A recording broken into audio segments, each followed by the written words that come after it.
সিদ্ধান্তের পক্ষে আমরা সকলে একমত ঐক্যবদ্ধ থাকব। এই একটি শপথ এবং একই সাথে দলের সম্পর্কে দলকে নিয়ে যাতে কেউ ব্যক্তি স্বার্থে ব্যবহার করতে না পারে সেই সুযোগ আমরা কাউকে দেব না।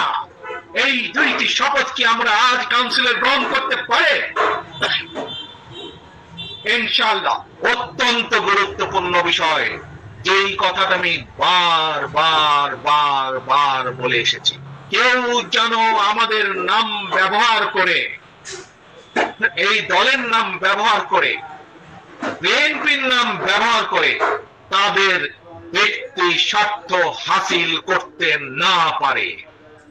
কেউ যেন আমাদের নাম ব্যবহার করে জনগণের মধ্যে আমাদের সম্পর্কে বিভ্রান্তি ছড়াতে না পারে।